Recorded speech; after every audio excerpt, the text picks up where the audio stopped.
If you are underliving, if you are not seeing His blessings, if your life is lacking in good things, then there is a problem somewhere, and that problem is a function and product of your attitude, understanding, and beliefs. Because God has released everything for you to be blessed. It is either you have not positioned yourself to access it, or haven't done what needs to be done to claim the blessings. Just like the air we breathe is free, when someone refuses to inhale the air, the person would certainly die after some moments, not because the air wasn't there, but the person refused to breathe in, to access what has been laid and given to him. There is a common saying that you can take a horse to the river to drink, but you can't force the horse to drink the water. God has rolled out the blessings for you in abundance, but it needs your conscious and deliberate effort to access and enter those blessings. You can't blame God for your current situation or things that surround you. He is a living God and a loving Father. You are responsible and the person holding back and not accessing the blessings made available for you. He can take care of the birds of the air, the animals in the forest, the lilies and wildflowers of the field, the insects that fly around in beautiful colors. What more you that He created in His image and likeness? You are worth more and more precious than them all. But certainly you have been keeping yourself from being blessed by God. You are holding yourself from entering that realm of blessing that has been set and open before you. You need to step forward and enter your rest. You need to push yourself forward and stop holding yourself back and behind. One of the ways you have been holding back and not able to access the blessing God has in stock for you is that you have been holding too much and have refused to lay it down before Him to bless and multiply. Abraham, who we claim his blessings every day, did something, and we saw the way God blessed and prospered him. Abraham was without a son, but God had promised him a son. The angels of God were on a mission to go and destroy Sodom. Abraham saw them from afar and ran off to them and served them before they continued on their journey.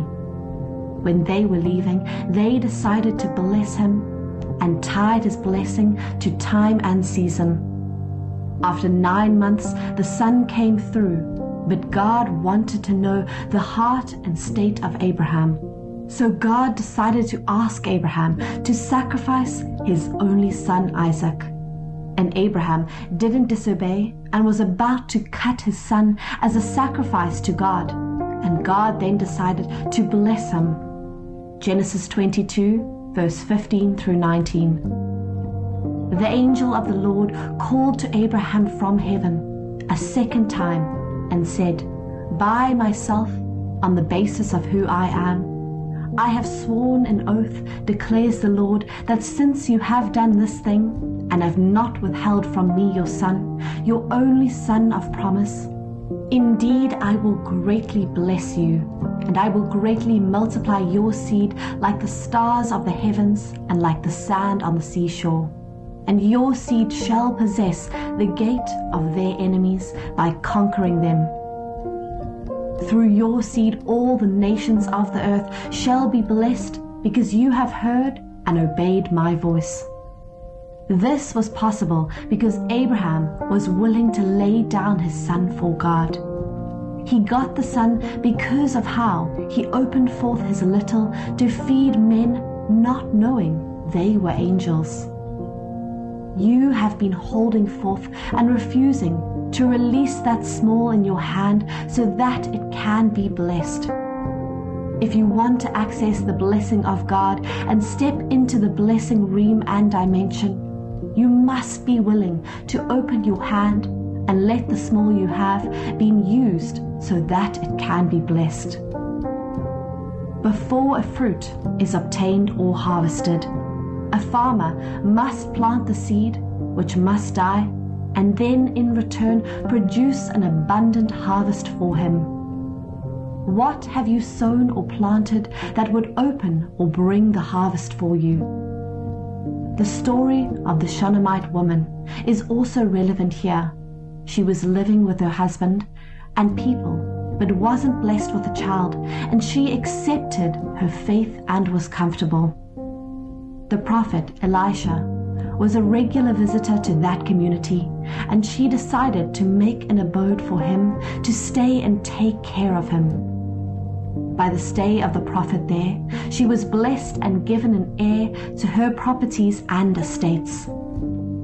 She may have died without being mother or a child to call her own, but she made the little she had available for others to be blessed and benefit through it. And that opened the door for the child for her. By this little act she did, she opened the heavens over her and her family, and the blessing of God never departed from her house. She made way for herself and had the attention of heaven through the prophet of God over Israel. Even when the enemy wanted to steal her joy and happiness, it was restored immediately. This is what you access when you don't hold back to the small you have to have much. It is a law, it is a principle. What are you willing to lay down? What are you dropping on the altar? What are you willing to let go to be in the blessed dimension and arena? There was a poor widow and her son who had nothing left but a handful of flour and a little oil. She was picking sticks to make the last meal with her son and wait for death, but something happened. A door came for her to access steady supply, and she did. The prophet Elijah met her and asked her to bring water for him and also make bread and bring for him. She went and did these things, and the flour that was only a handful never dried, neither did her jar of oil go dry. Because of how she served the man of God, it opened the door of supply for her and her son, and they had food till when the famine was over. What have you offered to God? You may say, but God hasn't come to visit me, and I didn't do anything. Remember that men are God's method. Men are God's system. Men are God's representative here on earth. What have you done for that man or that woman that you see every day? Jesus made it clear that what you do to the least of the brethren, you are doing to him. You have the naked around you. Have you clothed them? You have the hungry around you. Have you fed them? You have people that need comfort. Have you visited and comforted them? When you do all these things, you are doing them unto God, and he is a faithful rewarder. He would not allow or let your labor of love to be or go in vain. It is a good seed, and it must grow and bear fruit. That small you have must be put to work so that harvest can be made. If you don't sow it, you can't get any harvest. When you hold these things back, you are holding back from accessing the blessings that God has in stock for you. When you hold back, you are keeping yourself shut from the blessing. You need to open up. You need to let go that small to have room for plenty. God is not looking for a container to hold the blessing. He is not looking for a storehouse or warehouse to keep the blessing. God is looking for channels for the blessing. He wants men that would make themselves channels and pipe for the blessing to flow through and pass through. Release what you have to access what you don't have. To learn in school or trade, you must empty yourself of your knowledge and be taught by the teacher there. If you are having your own knowledge and ideology, you will find it difficult to learn the new things that are taught. It is the same with the blessings of God. What you are holding firmly is limiting the flow of more blessings to you. You must be willing and ready to let it down and let it go so that new and bigger blessings and bounties can come your way. God has said that He will set you high above all the nations of the earth. He will be blessed in the city and bless your field.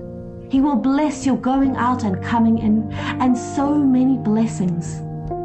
He has promised, but you must be willing to lay down what you have to take them up. Don't hold back. Lay it down and enter your blessings.